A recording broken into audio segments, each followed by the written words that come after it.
Acá en Buenos Aires, Argentina, estamos con el doctor Carlos Francisco Fernández. Médico, tengo entendido que periodista también, doctor. Un gusto saludarle, bienvenido. John, gracias por la invitación. Esta combinación suele ser mortal. Sí. A veces, no, pero más que mortal, procuramos que sea beneficiosa tanto para el sector de la salud como para la gente. Me alegra mucho conversar con usted. John, gracias por la invitación. Sé que nos vamos a entender muy bien. Pero además es expresidente del Instituto del Estudio del Dolor en Colombia, ¿sí lo entiendo yo? Sí, pues obviamente tengo una formación como especialista en neurofisiología clínica y neurofisiología del dolor, y entonces pues obvio, eso me acerca un poco desde el plano funcional con el dolor y con la angustia de la gente. Doctor Fernández, no es lo mismo hablar del cáncer hace 10 años que hoy. Sin duda. Si hoy tuviera que resumir cómo está el cáncer, ¿qué le contaría a la gente? Yo creo que el cáncer tiene un componente teleológico, es decir, fluctúa entre unos avances que sin duda son absolutamente halagüeños, unas condiciones de investigación, de genética, de disponibilidad de nuevos elementos innovadores que sin duda ofrecen, digamos, un panorama alentador. Pero contrasta eso con las dificultades naturales que tenemos en nuestros países, específicamente en Latinoamérica, con limitaciones obviamente desde el plano económico y por ende también desde el plano organizativo y político. Halagüeños, cuando uno le dicen tiene cáncer, lo primero que piensa es me voy a morir, ¿es así? ¿Cómo hoy se debe pensar? Ha cambiado eso, digamos en teoría ya el cáncer no está asignado por esa retórica de la muerte y esa retórica del dolor, pero para ponerlo, digamos, en términos teóricos como un elemento un poquito menos dramático. Ha cambiado eso, pero vuelvo y digo que eso contrasta con la realidad que nos ofrecen a veces nuestros países. Hábleme del dolor en el cáncer. ¿Cómo es el dolor? Al cáncer, desafortunado o afortunadamente, le debemos la posibilidad de conocer mucho del dolor, porque el cáncer nos ofrece un componente del dolor que no es el que nosotros creemos, es decir, el dolor siempre ha sido visto como una ayuda, como una alerta, como un componente que nos garantiza, digamos, que nos da una señal de que algo anda mal para arreglarlo. El apéndice me duele, la saco y obviamente me salvo. Pero en el cáncer no pasa eso. ¿Qué necesidad? ¿De qué nos avisa? ¿Qué nos cuida el cáncer cuando nos manda un dolor?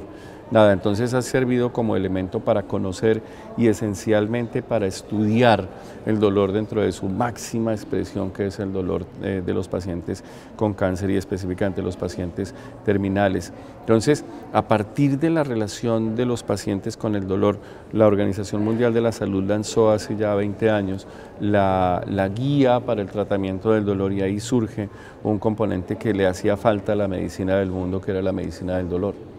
Afortunadamente cada vez conocemos más y obviamente el objetivo es evitar que la gente sufra por una cosa inmerecida. Quiero entenderlo así. Lo primero incluso que se presenta es que el paciente evite sufrir de dolor en esta subviacusis por el cáncer. ¿Hasta dónde llega el tratamiento del dolor, doctor? ¿Se puede evitar? ¿Se puede cortar? ¿Qué se puede hacer con el dolor? El 95% de los dolores, John, son tratables, son manejables, se pueden, digamos, modular para que la persona tenga la posibilidad de no sufrir por eso.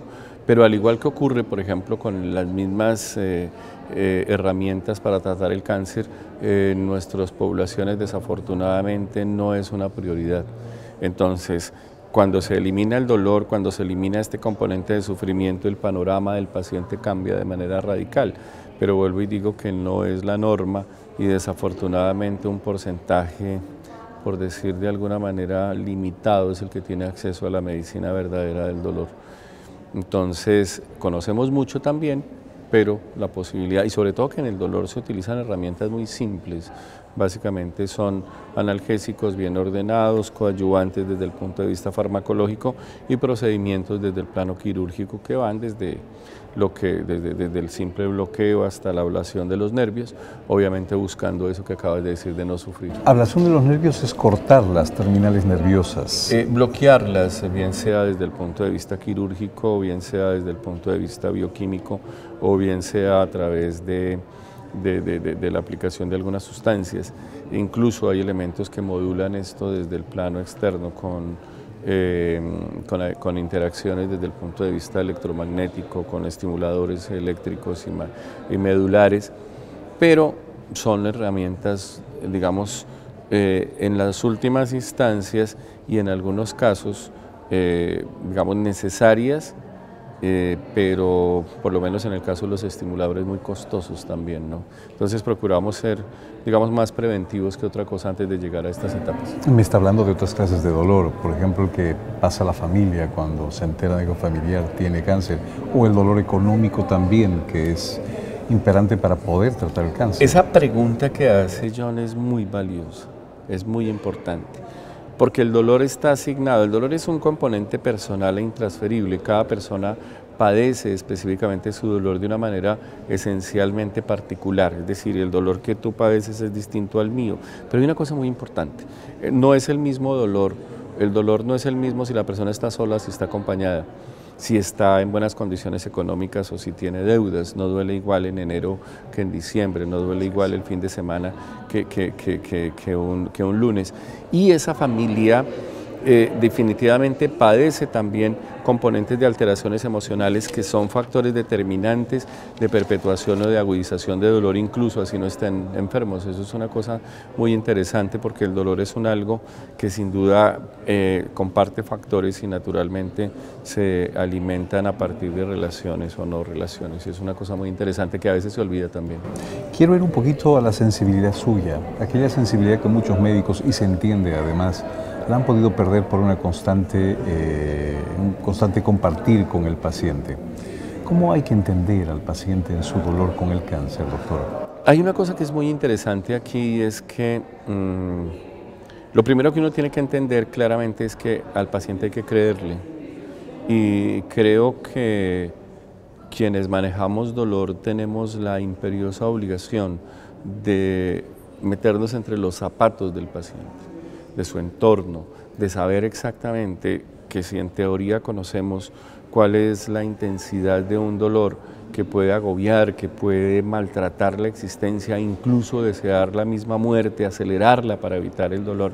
Entonces, eso nos convoca, no solamente como médicos especialistas del dolor, como en nuestro caso, sino también como copartícipes del sector de la salud, el médico general, la enfermera, el médico de otra especialidad, el farmacólogo, los psicólogos, el entorno y la familia, que sin duda tienen que entender esto dentro de un componente de humanidad. Tratar el dolor es quizás una práctica humanística esencialmente ligada a ese derecho que tiene la gente de no sufrir, y no hacerlo, pues desafortunadamente tengo que calificarlo como es una práctica médica inmoral. Es decir, dejar que un paciente padezca dolor sabiendo que hay herramientas es indebido desde el plano ético para los médicos, y cada día tratamos de que esto sea un poco más perceptivo por toda la población. ¿Considera que este tema del tratamiento del dolor es algo en lo que hemos avanzado en el tratamiento del cáncer, o cómo está el tema en América Latina? Hemos avanzado mucho desde el plano teórico. Cada vez, como digo, hay más herramientas, cada vez tenemos mucho mayor conocimiento, tenemos también mucha más ilustración académica, pero cuando llegamos a la realidad, a pesar de esos avances, la posibilidad de llegar directamente a la gente es un poco limitada. En Bolivia, por ejemplo, existe una asociación boliviana para el estudio del dolor que ha sido muy prolífica en algunos casos, en otros no. Y en algunos países, digamos, hemos tratado de generar gérmenes desde el punto de vista académico y científico para que todo esto se permee, pero tenemos limitaciones grandes.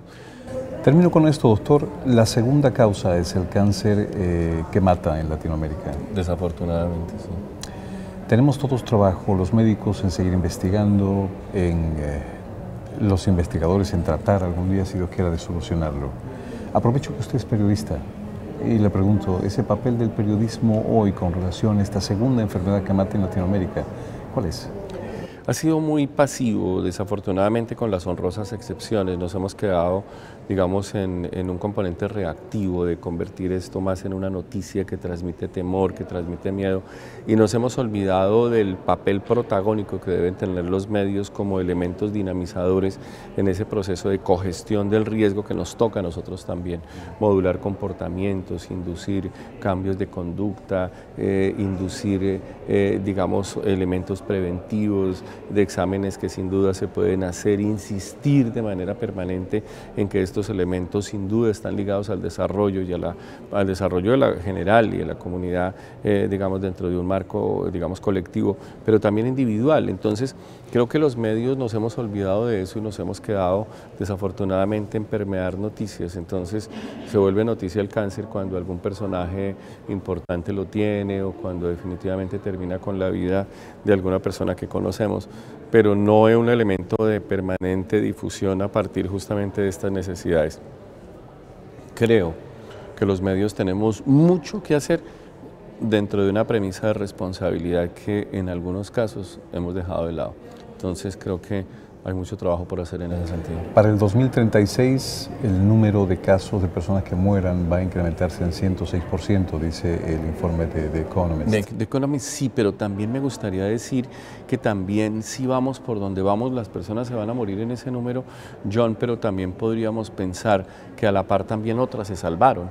Es decir, ese número se aumentó, pero también la posibilidad de gente que se salvó debió ser mucha si vamos por donde tenemos que ir.